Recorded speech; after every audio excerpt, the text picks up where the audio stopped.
Sentinels came out of the box throwing haymakers left and right at LG, but we found out as the game progressed, it was a rope-a-dope strategy. They tired out Sentinels, and they ended up bringing in a huge comeback, and it was all off the back of that attacker side. Christine, what was the magic solution that allowed LG to get back into this game? Well, it's got to be the rope-a-dope, right? I'm going to piggyback off that strategy for this segment. Yeah, it was exactly that. LG, it was not looking good early on in the first half, being down by such a large margin, but that mid-control, the rope-a-dope that you speak of, Buck, LG, they were so tight-knit, the spacing was very thoughtful, and actually they just went back to the basics, sticking to those fundamentals, making sure they traded out, and going back and forth, having that mid-control. Sentinels, they were left wondering and guessing whether they were going to end at B or A, and because the trades were so proper, they didn't have the manpower to keep both sites, make LG respect them, right? So a lot of the times, LG got away with a fast one on Sentinels here. Yeah, I'm going to piggyback off of that as well. I think Potter is completely right in everything she said, and I'm going to give a shout out to Thief. Thief's controlling middle. And, you know, shout out to your boy Dre. Thief and Sage had a duel off every single time. And there was one round in particular in the second half that, just one round in particular. I just love that they did. It was Sage. I was trying to remember. It was Sage that was really passive when it came to being in mailbox with the ice wall. So one thing that Thief did, he was able to shoot down the ice wall. He grabbed his teammates there. He saw more than one person. That was a lot of information. The Sentinels before that, they didn't really give it too much. It was either Tens hiding with a Bucky in the smoke. There was people playing extremely passive on site, and that was when the op play came in big for Shazam, right? So bringing people towards the middle to bring that fight in and making them think that they're going to continue challenging Rays in Heaven over to B, they would have people go all A and have that 4v1 against Shazam holding it down. And it was really beautiful how they were able to manipulate Sentinels in order to come back to that win. Alex, looking at LG, they're now kind of getting into territory where we can crown them comeback kings. We have personally casted this team, and they have consistently done this in the past, gone down by a heavy margin, but managed to turn things around. Is it time to kind of give them that title? I think we've been giving them quite earlier on than that. I think after the Winners' Championship and then going into the VCTs, we talked about how LG, the key word is tenacity. It's never over till it's over. And when you look at the stats of Luminosity right now and how things have shaped up, they've always had a stronger attacker side. If you're looking at it, it's I think it's a 48% on the, 57% on the attack rate versus 46% on the defense rate. And the reason why I'm saying that is that the last two times that they played split was exactly versus Sentinels. They've won once, they've lost once versus Sentinels, but they've always been very close games. It was a 13-10 scoreline and also a 13-9 scoreline to Sentinels and to LG respectively, which means now that Luminosity, they know how Sentinels plays this map. So when Tens comes and plays a Raze, has anything changed in that strategy for Sentinels? That's what I kept my eye open on. Nothing's changed in their defense. Nothing's really changed on their attacker side either. So Luminosity was able to adjust to maybe small tweaks on that mid side by using Sick on mid instead of B main, and they took advantage of it, allowed even Stellar as a Sage to get a lot of first bloods and entries for the team, and allow LG to come back. That was a bit of an impressive stat line as well for your boy Dre. Not exactly a player we spent too much time talking about in the pregame. We obviously focused our efforts more on Tens and a Proto, but your boy Dre popped off on that map and clearly made a name for himself. Just the way he played that Omen role for the side of LG. That's the thing. We talked about the frag potential for Sentinels and how they could easily just destroy if they were able to really heat up, and that's what happened in map 1, but map 2. We saw LG answer back, and a couple of players stepped up big, one of them being your boy Dre. Yeah, and sorry, just to add on to that, as you talk about your boy Dre, they also had a composition change for LG. Your boy Dre usually plays that Raze. They gave it to Moose this time, and your boy Dre went to Omen. And we've seen those changes in the past in the VCTs too, where your boy Dre might be maining a little bit more Omens on certain maps now, and the formula seemed to be pretty right. We'll take a look at the maps as well so you guys can figure out where we're going for this third and final map. LG fighting to prove that they deserve to be considered one of the best in North America. I feel like we consistently underestimate this team, and it almost seems unfair. And now we go to Icebox, a map that we've seen them play against Sentinels in the past. And LG has had decent success on the map in general. Looking at this one, though, it's going to be real interesting because we talked about what to expect from the agent composition across the first two maps. Potter, I'm really kind of curious to see how things end up getting juggled here. what does Sick end up playing on Icebox? Oh man, you know, that's the great thing about someone like Sick though. He's so versatile. I think he can just cherry pick whatever he wants. My biggest question is definitely going to be TenZ. The last time around, it was Sinatra on that Reyna. I think he can absolutely just slot right in, hone in on those Reyna skills. We got to remember, TenZ was the first one to innovate Reyna and bring her out. I believe it was Pot Flash last year for the first time and really showcase exactly how strong this agent is. Now I know that Reyna... Now, I know that Reyna has been nerfed a little bit, but, you know, TenZ, he's so quick with it. I'm sure he's going to be able to make things work on this Icebox. And for your boy Dre, I'm thinking he's probably going to stick to that Omen, because if he has even half as good of a performance as he did on this split, he's really going to catapult this LG squad in advantageous scenarios here. You know what, Potter? Yeah, no, it does make sense, right? And even though we need to look out for specific members on Sentinels, right? LG, they're really good at this map. Now, there's going to be two things I really need Sentinels to watch for and everybody else at home. It's a Proto lurking on attack mid. The way he goes up that ramp and goes to kitchen or goes under that sniper ledge in mid, no one ever sees it coming. He has big play potential with that. But also to set the tone, if you're going against an aggressive team, Thief and Stellar on B long with Sage and Raze are a perfect duo. With the crowd control and the lethality they have, along with Sage, I really think they could really catch Sentinels off guard by adding in the aggression that they think they won't have when you go against players like that. Well, we do have our casters standing by to figure out what's going to happen in this third and final map. All questions will be answered here. Is LG finally going to get the credit they deserve? Let's find out. Ooh, baby, it's going to be a good one. Ooh, Icebox, just a few moments away. Doug, Riv on the mic. And Riv, oftentimes in a moment like this, you get to map 3 and you go, okay, forget about the past. Forget about what happened on map 1. Forget about what happened on map 2.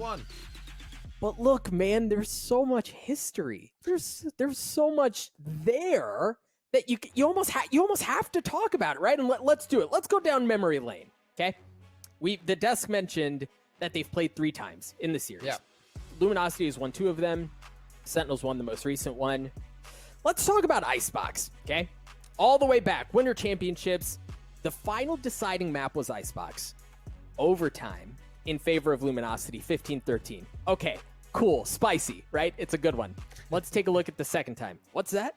You want more overtime? 14-12 in favor of Luminosity. It's gonna be good, Riv.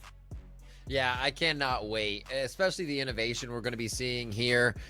Maybe they play it different from what they've seen from Sentinels, since it's honestly a new look with them having TenZ in here, but I'm excited. A lot of times we'll just get the A play. I'm okay with that with the way things have been coming out from teams and playing A.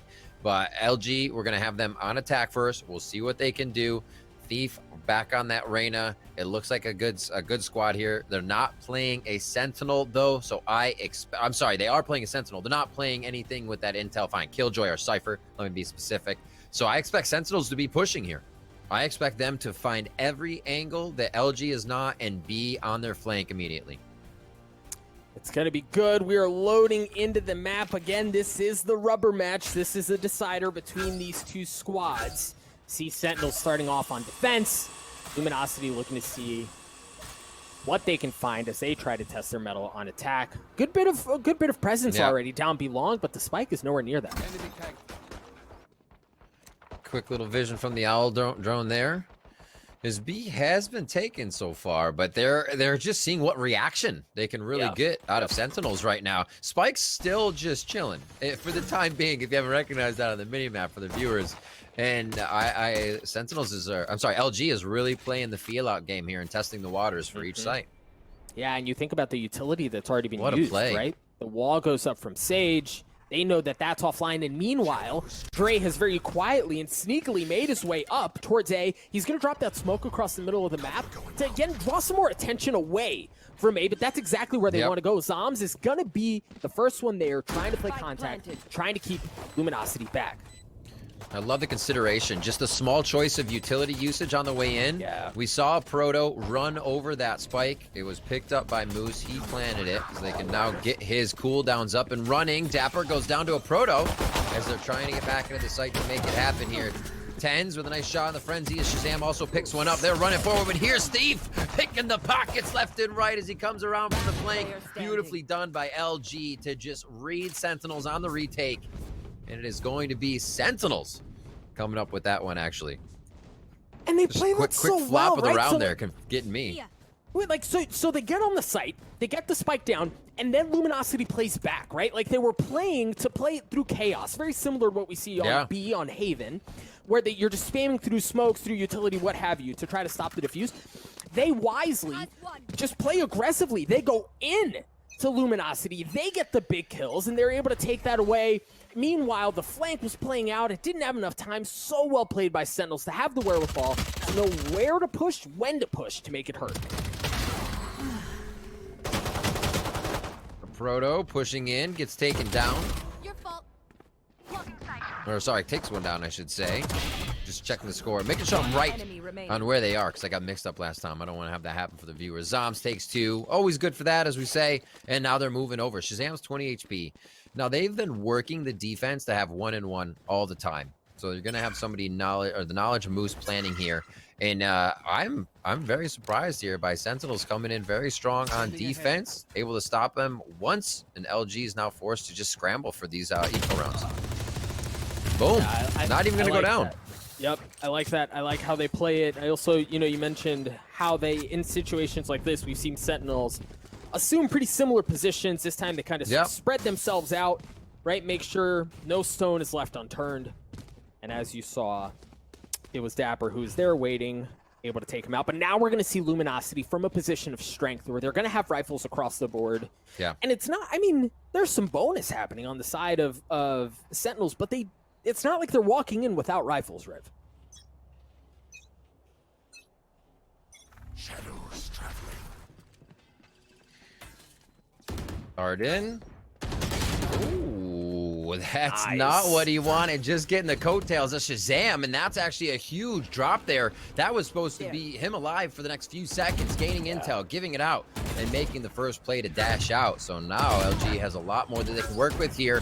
Nice job. The Sentinels pushing even more to get these trade kills out, but it's just the aim from LG able to come up strong.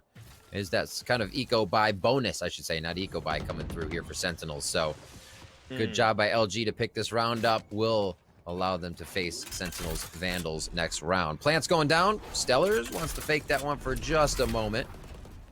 And they're going to be setting up defense.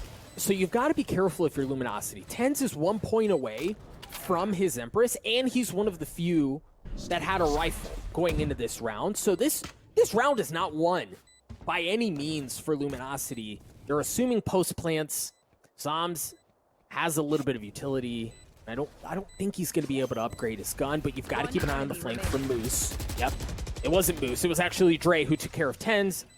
Drops things down to a 1v3. Zombs looking for the last one. Moose takes care of them.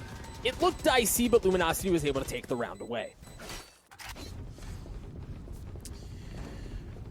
That's usually where we see Sentinels picking up, right? That third gun round, they come in strong. They are able to just start wiping rounds off the board of their opponents. So the good that we can see LG shutting down Sentinels here for a moment. How strong do they continue to play it, though? Your boy Dre stepping up on that Omen. We've seen him playing. The analyst has shouted it out. He's been playing well this series, and hopefully can carry that out through out the tournament for the team. Full util looks like on each side. Maybe not an owl drone there, but we're going to see that dart coming out quite quick here as Shazam gets the Blade Storm with an instant grab on that pipe orb today. Oh, and he makes it pay off already. Goes up, takes care of Thief, gives him a couple of blades to the face, sends him packing. Meanwhile, Luminosity understanding A is not safe. Looks like they actually want to make more of an intentional effort to go down B long.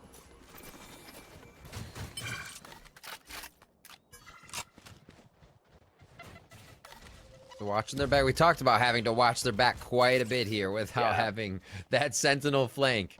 And it's really just a 2 and 2. 1 and 2 in the sight, 2 off.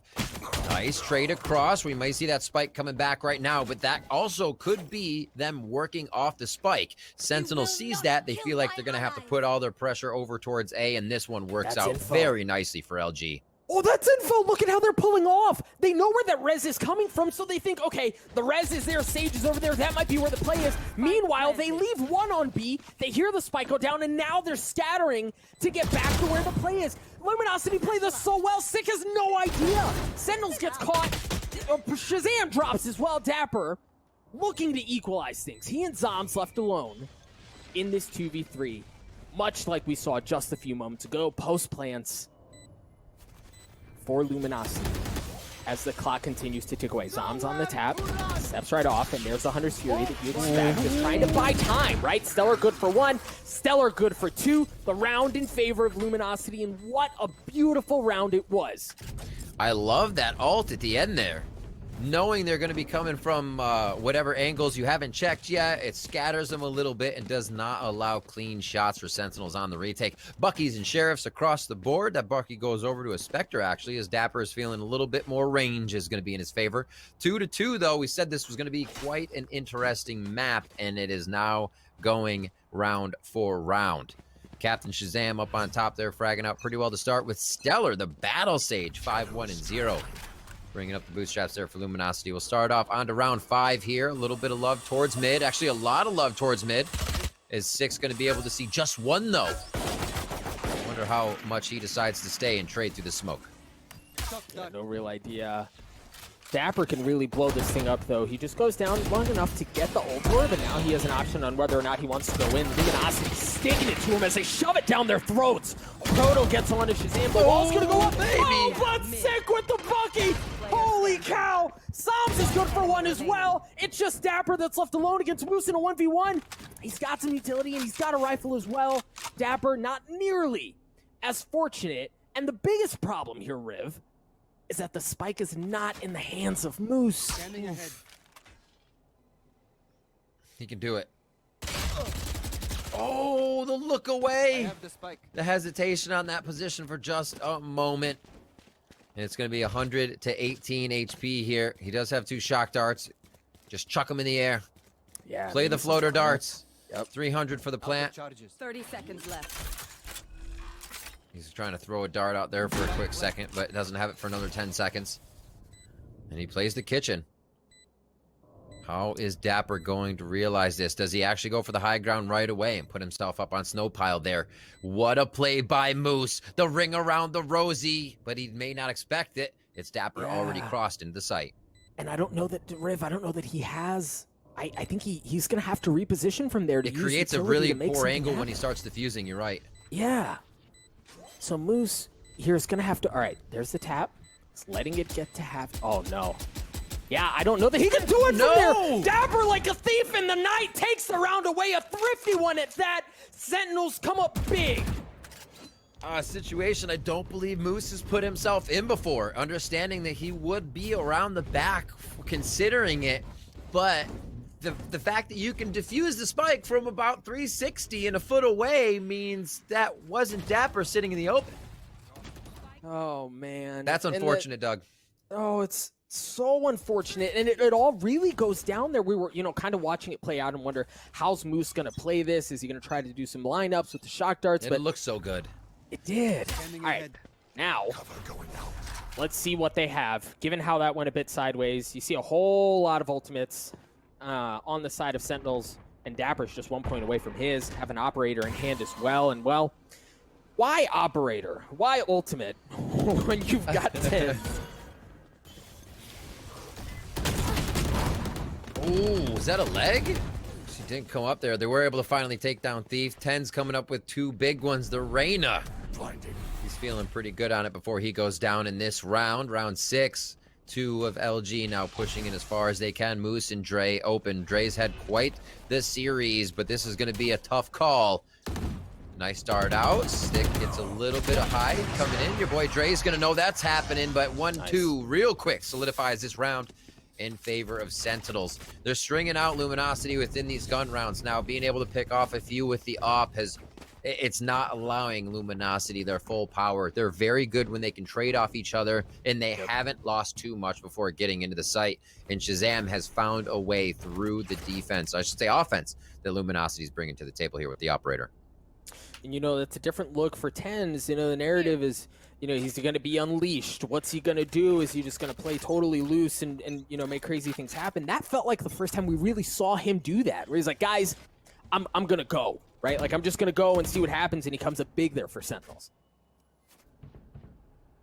Now here, Sentinels, no heavy aggression, no full send, as Luminosity shows a little bit of presence towards A. As we've seen a couple of times, they like to get up towards the bracket on A and then make decisions from there. But you see the one difference from what we've seen in the past, Riv, is Luminosity, as Sentinels, look at how much space they're taking. They have the middle of the map. They've taken belong a Proto. A Proto was big there for one, but Dapper trades it out.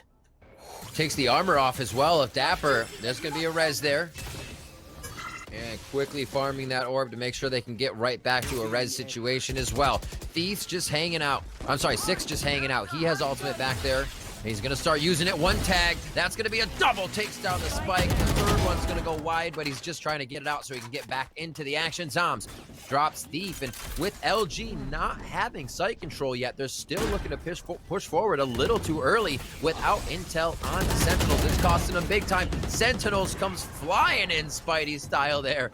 TenZ picks another one up as Zick drops the final kill. And Sentinels, with their retake power, find another round here on Icebox. They do, and you know, at that point in a 5v2, knowing the spike just went down, you want to go fast, right? Like, don't let them get into post plants. Take any chance of some sort of shenanigans happening away. Yeah. But then I also think that Sick really there with that Hunter's Fury, it wasn't just the kill. Yeah, the kill was huge. But it does two additional things that I think can go unnoticed. Is it buys them time and it disrupts the area of the map, right? Like, they can't play with the same coordination that they would have otherwise, and that really kind of blows everything up.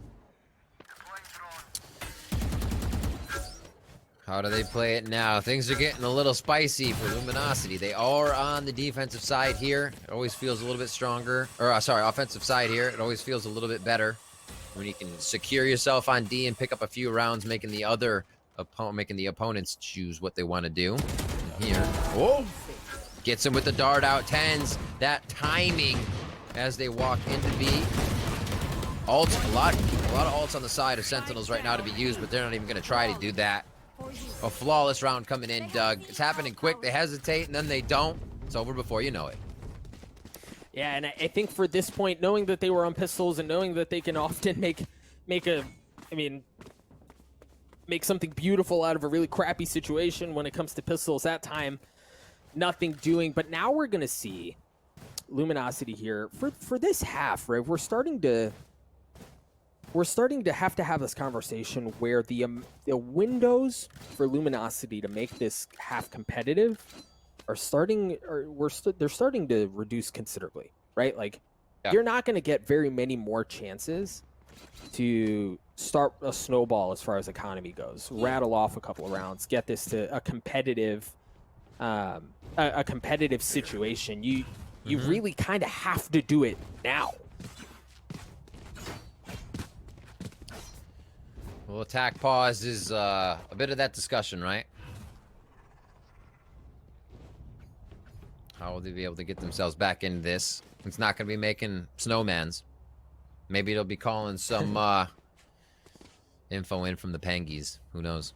But yeah, look at how many ults they have. There's definitely a possibility to pick it up, make it 4 rounds. They're going against Empress for TenZ here, and Zombs can be able to grab information if he gets himself across the map. So much in credits in the favor of Sentinels right now. If they were even to drop a few rounds, they're still very much in it. We're going to get the instant ult here, and he does find one dry. Is it going to be enough? Just to the left.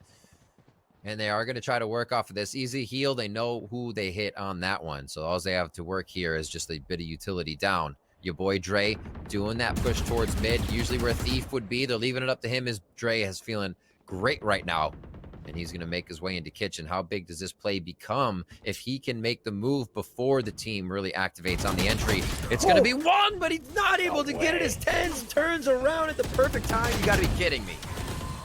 Oh man, and the ultimates that Luminosity had the tools at their disposal to make something happen here are gone. What? And with them is the rest of the round. A flawless one from Sentinels. We talked about how the windows are closing to make this competitive. They slam that sucker shut in their faces. That's a big deja vu for me. We saw Sentinels at the last map stringing flawless rounds together as soon as they got it going. And that can really be demoralizing for the opponent. You're reconsidering everything. You need more than one person on the site takes. It's not to say that confidence is broken for LG at all, but it does become a little bit more difficult when Sentinels is putting up rounds this fast, Doug. Revealing area. Cheeky little dart there that gave away the aggression from Sentinels a couple of rounds ago, but you've seen really since then, Shazam's not up to any of that. This time it was actually 10's, a bit of a different flavor, but the outcome was the same as Luminosity takes care of it. You see a Proto using Showstopper, trying to get deep into the belly of the beast, but Shazam with the op takes care of him. Zoms does as well. As things drop to a 3v3, there's the res from Stellar, bringing the Proto back. Moose with 3 on the round, the op in hand as well. Dapper is left alone. Now, he does have the res, but you wonder at this point, Riv, like, do you even go for it? Is it even worthwhile? No, I mean, if it was down to like almost overtime. No! What? No! Dapper good for 2! He almost Okay. actually gets it. Moose picks up the 4K, but that is a little too lax on knowing you did the round. I was about to really, really praise LG for their regression, and then they're like, oh, we got this. Everybody take a break. Just call what you're guarding, and nobody realizes no one set upper, right? So that can't be happening. They do come up with the round. They lose a few weapons, but they are able to stave off having econ problems because that would have sunk them right into bankruptcy. Yep. They would have had to declare it and go for the eco. What a round there. But I want to see the aggression again. They were right into this site. Just not that ending that happened for LG. And for Sentinels, even with that loss, they've got bankroll for days, bro. Like, they're absolutely fine. So for Luminosity, absolutely. that one felt good. Well, I mean, it almost didn't. But you need more, right? Not just to get a competitive half, but to really break Sentinels' finances, to even try to have that conversation. But again, TENS has been so devastating on A that, I mean, how do you do it? We saw a bit of that at Ascent on Cat, how they didn't want to go towards him on those rounds. He had 2Ks. I mean, you just walk away from that confident aim, right? Dapper, nicely done. Battle Sage from B. And he's going to try to give a little bit more pressure here to everybody coming in through mid, as that's the retake they like to play. They'll let mid open. They feel like these long ranges favor them. Up and down. Who's going to get shot first? And that's Dapper finally going down with 10's picking up the frag. And it all seems a bit just too back and forth with gunfire. Not enough utility being used here as they get in with LG trying to make fakes on the sites. They are trying to play within the window, but after this, what happens here, they lose Thief.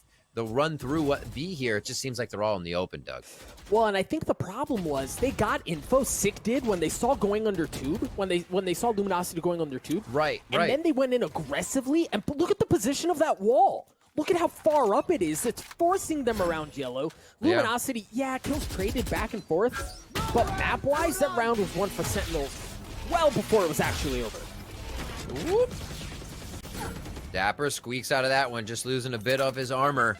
They're already in the site, though, and this is a full committal. Everybody's going to be in. One person that's going to be on the flank. That's Moose. He is ready, and there the plant starts to go down. It's going to be the Empress that comes up for 10. He gets slight overheal on, 130 for him as he stays in the site to try and do more damage. Shazam with the op looking for him. Gives him a haircut, but no damage was dealt as the spike continues to tick away. You see Sick is just kind of playing around the flank, making sure there's nobody coming around. The Lear comes through, 10's once again good for another one as the Empress continues to cause problems. That's 3 on the round. He's going to drop at the hands of Thief, and now it's on Shazam with that op to try to make something happen. 10's comes back. Dapper and Zoms drop. Stellar goes huge. Stellar goes huge, but Sick's keeping it at bay himself, but now Stellar's left alone. He doesn't have much as far as gun goes, but it's enough to stop wait a minute, the defuse. wait a minute. Stellar good for 3. He's got to swing around. Sick gets the kill, but I don't know that it's going to matter. They got that defuse at the last moment. It looked like he hopped off it. He almost went down to the classic cheese. And it's not the case. 9-3. Everybody just causing chaos. We saw the res there at the end of the first half just to get it back in, causing a little bit more chaos for Thief. What a round back and forth to be. That's actually why I love B so much, is because once the utility is out, it just becomes a complete fire fest of everybody trying to get around yellow, back to the B entry, back to see who's in mid on where a spike can be planted. And it is such a chaotic fest to have. I love it. I love it. We're going into our second half here. Sentinels look like they could solidify this quite quick, Doug, if they grab that pistol round. We're going to try to do so across A, using the drone as the entry. Well, and then shortly behind that is TenZ. He's got the frenzy, and he's got a kill. Man, all up in Moose's face, and he's getting a jumping one as well on the Thief. I said this the first time I called TenZ. This is his world, and we're just living in it. He's got 4. He's going hunting for the ace. Let him off the leash. He's digging it. 20 seconds into the round. He is in spawn. He is in the defender spawn area. That was 120. TenZ had a 3K already on the board. And then he kept going for more. Absolutely disgusting. And that's setting a pace. It's pistol round. All right, it's a breather. It's the second half. They might break. No, there's one. Keeps running through. And to get that much room without finding any resistance, you're giving TenZ everything. Yeah. And like, you know, it really is filthy. A rain on a pistol is already so problematic, right? But then it's TenZ. Bro, and that just changes everything. 2 points away from the Empress, has a Vandal in hand already. Things not looking good for Luminosity, and honestly, it just seems to be getting worse. We knew this was going to be a tough game, but it also, for Luminosity Gaming, but it also spells a lot for the squad of Sentinels here as they go to take B site once again, finding somebody in kitchen. That's going to be Thief. Can he answer back as he gets himself in there? Goes down to TenZ. Spike's planted. That's going to be another one. But it does speak to Sentinels before they, again, rush right through this like a freight train, that they've got a new player. Yeah, that player tops the list for many, many things in the games he plays, coming in professionally and being able to just put up numbers, say like 24 and 10, again, on a new team.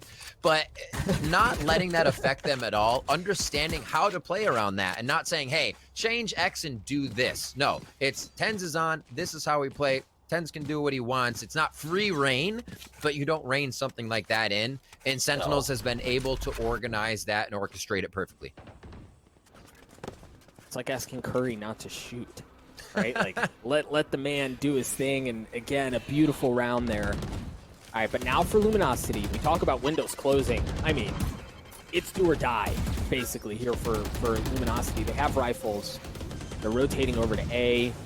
And much like I said earlier in the series, this is where Luminosity shined, was in retakes because of things like that. A Proto's already good for 2. Shazam trades it out, and you see Sentinels, they're playing back off site. Sick has to stay alive here. You see him understanding that, playing notably further back. Shazam is there as well, just 2 members left on the side of Sentinels. Uh-oh.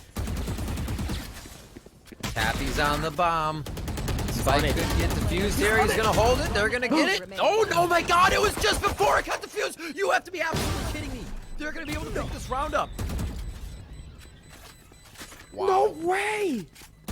You're kidding, Doug. You are kidding me.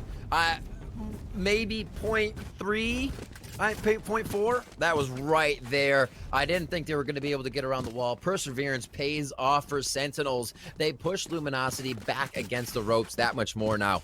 It's match point here on Icebox, map 3.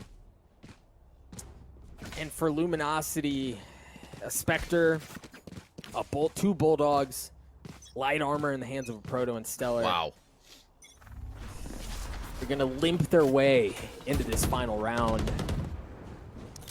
And while that's a good start, again, oh my gosh, the adversity that they're facing here, the monumental mountain that they have to climb, might prove to be too much. And look, even if they get this round, Riv, you have to play perfect Valorant the rest of the way just to get to overtime.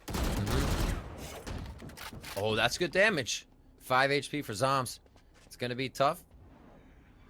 Spike is still all the way at the back. They haven't really committed just yet. Sentinels trying to figure out if they can get a few frags here and there and make it work. And this is the round that semi starts to work in favor of LG. We see a lot of their success coming once they have a direction. Once that spike is planted or they're pinching and they have an idea of where the members are, their 1v1s aren't going in their favor found in the middle of the map. And it seems to be where their playstyle falls apart just a little bit here, directed towards A. Not too much roaming on this one. They clean up Sentinels for another round, keeping themselves alive. But the Sentinels easily going to the bank here. I'm probably sure they don't even have to hit the ATM because they're so loaded. Right. And you see a couple of those ultimates that they've already been able to gather, right? Because of how dominant they've been at the beginning of this half. You even saw the Hunter Siri come online right at the end there for Sick. So there's a lot in favor of Sentinels. And Luminosity. Luminosity's staring up a real big hole that they have to try to dig themselves out of. You hear the Blade Storm used from Shazam right off the bat as he plays back in Spawn. See if there's any flank coming through, and then Zom's already getting onto a Proto. Not looking good for LG. Oh, pretty close. Proto not feeling it this round right off the bat. We're only 30 seconds in. And LG, they're going to have to put up some strong defense over here at the A spike site. Tens gets all the way in.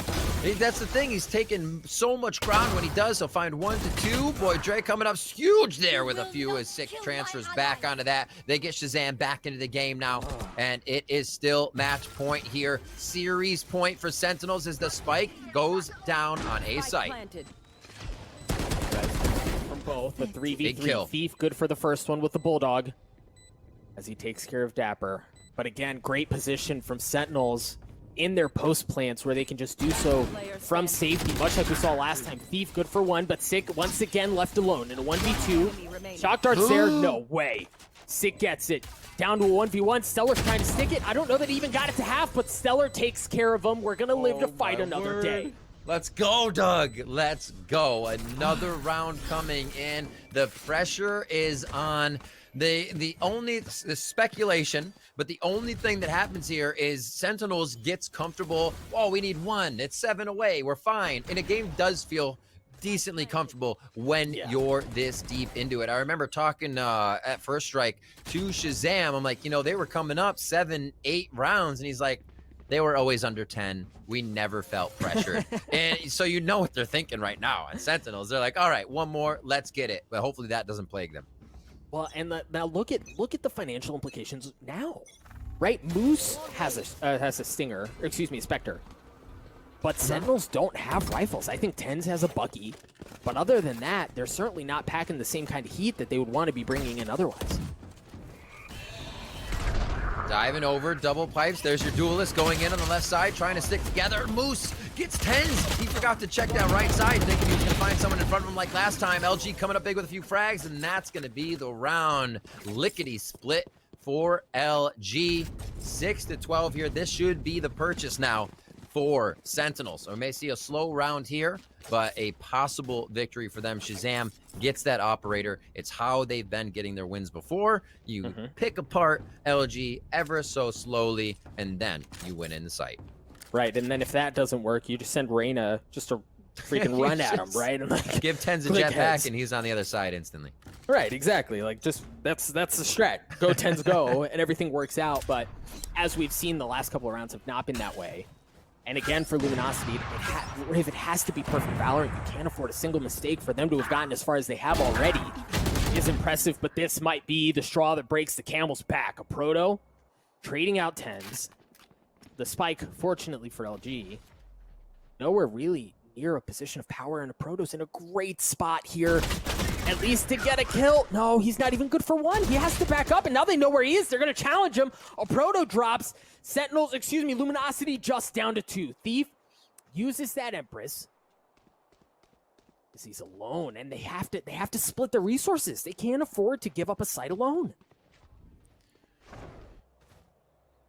4 is a crowd for Sentinels here. They're keeping everybody together. And you can always see them checking their 6. It's just one thing you have to do when you have compositions like this with no traps or KJ turret. 45 seconds here on the round. And like I said, a little bit slower here. Yeah, a few frags already, but the committal's going to take some time. A quick spam down on the wall. They know that person is reloading. They don't know it's Stellar just yet. Thief's on the way over. And they're going to have some damn good teamwork here to make sure they keep themselves in the game. Sentinels pressuring match point. Yeah, and then look at Zombs, right? Like, even if things go sideways and they somehow are able to get it, it doesn't matter, folks. The narrative is done. Sentinels on the rematch, on the map that Luminosity's gotten on them before, show that the new roster is not the difference maker. They best Luminosity 2-1. A lot of strength there shown from both teams. I think Luminosity wowed a few as well coming in to the tournament, and Sentinels expected to kind of crush through. Did start to find Sentinels form in the end, so I think they're very happy with how that played out. One thing I was mentioning, though, with how LG was playing there, Doug, and how the rounds were working, they excel so much on those retakes, on those impact frags where you see a Proto or Thief picking up 2, right? Yep. But then those plays almost seem like a necessity because the mid-round game isn't finding those successful trades that give them the advantage. So the 2 frags they are getting to wow us in sight are to recoup what was happening, are to gain a bit more ground.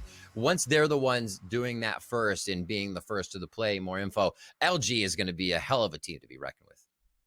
And, you know, even like, Riv, I think you're really hitting the nail on the head here, because when we've seen Luminosity thrive, it's those like wow plays that they pull off. But you're right, at that point, they're already at a deficit, right? Like if you can make that happen earlier on the round, you're sitting pretty, right? So Luminosity, and you know, we mentioned this yesterday, but the beauty of this tournament is that there is a lower bracket, so this is not the last we're going to see of Luminosity, but I mean, Tens, Sentinels. Yeah, right? Congrats to Sentinels. It's not just on paper now.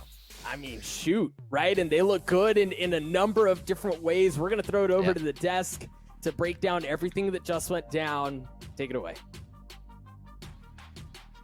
The Sentinels come through with the big wins. The Sentinels, Christine, yes, or Sens. What was the one that you said, Alex? I think it was like Tens and Sens. Tens and Sens, yeah. There's a couple different names we could use for that. I do love Riv and Doug casting together because I feel like we have like good and evil. Riv's like in the dark, he's wearing black. You've got Doug in the party shirt, like ready just all to go. bright and everything. Yeah. Come on. Like Doug looks like he's about to offer me like some lemonade. I don't know what it is, but that was an incredible match, an incredible performance from Tens. Really looking at that one as well. Tens stepped up in ways that we expected Tens to step up, and then some, Potter.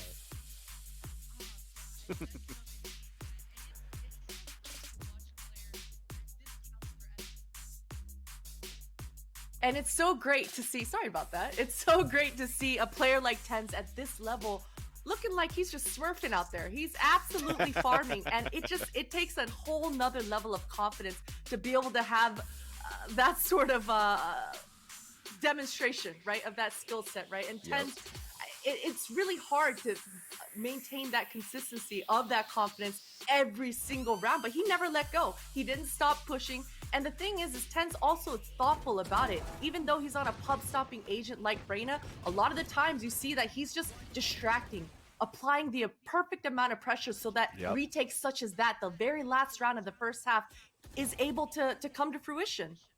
Yeah, Tens looked like he didn't miss a beat, Potter. It was actually crazy what he's been doing this whole series, right? But he's not just one-trick pony. He could change the Reyna and just dominate still, just like you said. But you know what? Tens has also saved Sentinels in a lot of different ways as well. By the way, this play right here, just disrespectful. Come on, man. Give him the ace next time. But there's one play in particular where I believe it was Dre. He was flanking him from kitchen. And just the map awareness and the game sense that Tens has to turn around from on top of container and clap him as a going route to win that round. That was incredible. But on the flip side, there were so many missed opportunities, just like the one I caught out with Dre flanking kitchen and not hitting the shot on Sova. You know, plays like that, but also it was a big change in strategy as well. A Proto being on Raze compared to Killjoy, which is something I really love, that changed a lot of things that LG could have done, especially when it comes to retakes, like Doug said. Yeah, tapping into that agent composition that we saw from both teams, we weren't really sure what to expect from Sentinels there, Alex. We ended up getting TenZ on the Reyna, which was something that we had kind of theory crafted in the pregame, and it worked. Yep. But was there problems there potentially for LG with their agent composition? Yeah, so at least for Sentinels to start things off when they actually did have TenZ on Reyna, this was something that Sentinels was running towards the end of the VCTs, right? We remember the conversation where Shazam was saying, look, if these guys want to play this type of aggressive icebox, we could play it the same way and we could play it better. And that's how we saw TenZ just pop off. He went 0 to 100 real quick and was able to just do what Luminosity couldn't do, right? Because Luminosity, they switched over to a composition that they used over at Challengers 2, with the exception of Thief playing Jet instead of Reyna. This time to bring Reyna because they wanted Thief to do something similar that TenZ was doing. And it just didn't work out. Why? Because Sentinels played a perfect defense too. The way that Dapper was anchoring towards the B side by himself as a Sage, to have Sig towards the middle to get all that information as that Sova, and when you're trying to do lurk plays working towards the A side, like a 4-1 split, you can't fight against Shazam with an operator on A side. So every single piece of the map was on lockdown, especially when TenZ, when they don't find the information early with TenZ pushing towards A side, they're immediately rotating him towards mid, towards B, and he's perfectly in the right spots to support Sentinels on such a dominating defender side. There was talk, and Van Silly, you've heard it too. We've heard clips from a lot of people out there. We were saying, if TenZ retires and he gets benched and he misses out on all that competitive experience, he's gonna struggle a little bit getting back in the groove. The stat lines this series: 21, 21, and 27. That man has gone nowhere. TenZ is the GOAT right now as far as I see it, and that's not going anywhere anytime soon. He's just warming up. Looking at that player specifically, it's no surprise that one of the moments from that game is going to be our Verizon high-speed moment of the match. We're going to be flashing back not too far, honestly, to the pistol round in the second half. It was TenZ's 4K, should have been an ace sick. We saw it. You're just a thief. Stealing away that ace. He had it. He hit the dink shot, but this is just dirty play. I mean, TenZ sneaks into the site. Like, that's just ridiculous. Jumping frenzy. How is he able to do this, Christine? Stop it. You know what? If I knew, I'd be doing it too. I mean, he's so quick with it, right? And the way that he's just, when he gets an inch, he takes a mile every single time. And when you've got a player, again, with the confidence that TenZ has, he just not only buys so much space, that's disgusting. But he frags. That's not fair. TenZ? That is just not fair. He is the biggest opportunist in the game next to Baby Bay with plays like that. You don't just buy opportunities like that. It's just, you just have to make it on your own, and it's not luck because it happens all the time. It kind of shows that for TenZ, he's never really left the game, right? Vel, you mentioned it, how he hasn't competed in maybe about 2 months. But still, the way that he was still pushing through the sites, not clearing corners, he just knew exactly where his opponents would be, where the timing would be on the rotations to get those kills. That is not something that you learn just by playing ranked games while he was streaming. This is something that you learn by still watching the competitions for the opposition that you're playing against. Well, we've been talking all about TenZ, but we also got to focus on the brains behind Sentinels, and that's the in-game leader in Shazam. We've got Smix standing by with an interview with Shazam. Take it away, Sue.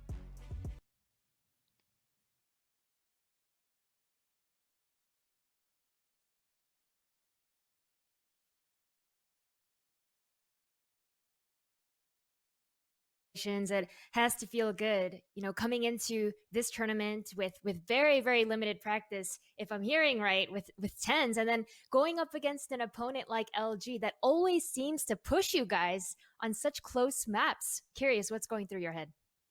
Yeah, it's super relieving to get this dub, because I think it helps our confidence too. I think we should have closed it out on split, and we kind of choked that. But we didn't get any scrims in time. So we just kind of got on early today and went over, like, you know, defaults and some of the strats we like to do. And TenZ is just an amazing player. He picked up on all of it really quickly. And obviously you saw on the last map, he just kind of took over. And I'm just really happy with how everyone played. That is mind-blowing to think that all of what you guys prepped was just a few hours before today's match. I think a lot of credit goes to you, obviously, for leading those conversations. I'm curious, I noticed that the only map where there was a little bit of a comp switch versus plug and play with TenZ just filling the old role was on that first map on Ascent, where you gave him the Jet but I noticed on maps 2 and 3, you just had him plugged and played with the agent that was there before. So I'm curious, what was your reasoning for making those calls? Yeah, so on Ascent, I'd actually never played Civ on Ascent. Like, I tried to play ranked last night. I played like 8 games and didn't get a single Ascent game. So, and I was just so tired that I was like, okay, I just watched YouTube videos, tons of YouTube videos, lineups or whatever, and like people that had their ranked games uploaded just to see kind of how they played. And so if I play on Bind, when we used to play that map, and it's a pretty easy map to like IGL on and control the pace of the rounds as Sova. So it helped out a lot. I kind of just told, like, whenever our defaults with 10s and told him all the stuff I like to do, and if he wants to operate rifle, both work. When it comes to Split, he actually said that he prefers playing Arrays more. He doesn't really like playing Jet on Split, so it worked out. Kind of just plug him in, like, these are the defaults we used to do. This is how you would just plug right in. And then Icebox was the same thing. Actually, we were kind of deciding last second if he wanted to play Raze or Reyna, and we were all kind of like pushing him, like, you know, just go Reyna and like just take the confidence fights, like make the space. Whatever you do, we'll work around it. That's what I said when I first asked him to play too, is like, you know, however you want to play, whatever you want to do, like, we're gonna build around it. Just make sure he's comfortable, because, you know, the 4 of us, obviously we still have like our protocols, all the stuff we've gone over and we understand, and he's just picked up on everything really quickly. We certainly saw TenZ flourish throughout the series. I know you said it yourself. Split, perhaps you felt you could have closed that out earlier before it eventually was taken by LG. So I'm curious, Split being a map Sentinels is notorious for being very comfortable on. What do you think tipped this map in their favor? I think on our defense, we just started really slow. We didn't really adapt to what they were doing. It seems like they started doing the default that we normally do with the heavy pressure B main, and we didn't adjust early enough. And then by the time we adjusted, I feel bad there were like 2 rounds that I got picked off on. That kind of put us in a bad spot. And like there was a round where we knew they were going B that we could have closed the match out on, and I think that we gave up some kills when we could have played it safe. So it's fine. Like, we'll talk about it and just be ready for the next time. I think Split's still a really good map for us. And speaking of next time, your next opponent is going to be the winner of either Immortals or 100 Thieves. You've played both of these teams in Challengers 1 and 2 and won against both. But again, we're coming in with TenZ. So knowing that you're working with a different iteration of the team than you had back in Challengers 1 and 2, what are your thoughts, especially knowing that TenZ did so well today? I think after today, we kind of proved that, like, you know, we can still perform at the same level even with plugging in someone last second. So I think those teams should definitely be worried. We're going to come in confident and play like we normally do. Awesome. Well, thank you so much for sharing your thoughts, Shazam. Back to the desk with Bach. Thank you. Sue, that was the post-match interview presented by Verizon, getting a lot of intel there into the preparatory processes with bringing in TenZ, basically admitting, like, hey, that first map, I didn't really know how to play Sova on Ascent. I tried to get some ranked games in, couldn't even get one on Ascent. So I just kind of winged it, and it worked out well. But then the ideology of just TenZ, whatever you want to do, you do it, and we'll work around you. Alex, it's kind of what we talked about coming into this series, was just letting TenZ be TenZ and then adapting to his playstyle, not making him adapt to yours. Yeah, and even I was just looking at Twitter too. TenZ wasn't even TenZ on that first map. He tweeted out that apparently on the first map, he had the wrong DPI and was playing at 1600 DPI when he usually plays at 800. So it dropped 21? Exactly, to show that he's still able to drop at least a 20 bomb on 1600 DPI and going back to 800 and still dominating the rest of the series, this man's cracked, dude. He could just switch over from like a split second in any type of sensitivity and could still do very well. So the plug-and-play style works very well for TenZ with this team. That's crazy. Real talk, though. How do you not know something like that? I feel like my sense almost doubling would be a clear indicator. Like, man, the game feels really weird here. Well, for someone like TenZ, you know, he's always switching out his mice. I think every other ranked game, he's got a new mouse in his hands. He's got new DPI. He's got a different sense. So he's one of those true special gamers, man. And it's just, man, what a performance here. And I really liked hearing, as you say, Bach, Shazam's interview. I love how reflective he is and how quick he was to identify quick things that he can take away, make small adjustments, and quickly just confront his team about those small picks. But immediately for himself, he just identifies, well, I got picked off a little bit too early a couple of times. He's able to see that he's going to be able to fix those things quickly for the next time around. Speaking of fixing things real quick, Bach, this makes Sentinels even scarier for the simple fact that, remember earlier we said, this is the most diverse and versatile team in all of NA, right? These guys can play any position out there. No one knows still if they're going to make any more changes to agent selections when it comes to the next series. So the VOD that we have now, do all the studying you want, because tomorrow is going to be a whole different day. And that's what's really interesting, right? We speak about tomorrow. We'll take a look at the bracket as Sentinels is moving on in the upper bracket. The lower bracket is where we will find LG, who were unable to beat out Sentinels in the best-of-3 series. I think that takes things to a tie now, with both teams having equal numbers of wins and losses against each other. They've had quite a few battles this year already. You can see Sentinels moving on. Luminosity will be waiting for the loser of the match between Immortals and 100 Thieves. Looking at this roster, though, looking specifically at Sentinels, you got to be scared, because the truth is they're only going to get better. It's like you were saying, Veli, they're only going to improve. Agent compositions are becoming more fluid with them because people are going to be like, you know, I kind of feel more comfortable playing this. Tens might be like the monsters on Space Jam. Yeah, like Tens is going to show up and be like, I kind of want to play Jet on Split today. I know that I didn't yesterday, but I want to today. And you're not going to tell him no. Like, clearly he just performs. So anyone playing against Sentinels is now very scared, because this roster has so much firepower. Potter, like, how do you beat that? Oh man, it's tough. It is tough to prepare your game plan against that. At any moment, the skill ceiling can really come into fruition for Tens, and it's not just Tens you have to worry about, right? The first map, it was sick, all right up there next to him. So really, man, Shazam's got to be a happy person right now. The fact that he's got all these tools at his disposal. At this point, he can really, the sky's the limit for this team at the moment. Well, that does wrap things up for our first series of the day. We're going to throw things to a quick break, but when we come back, we'll start breaking down what we're going to see in just a moment between Immortals and 100 Thieves. And honestly, that one is just as much a coin toss as this series could have been. We'll be back in just a bit.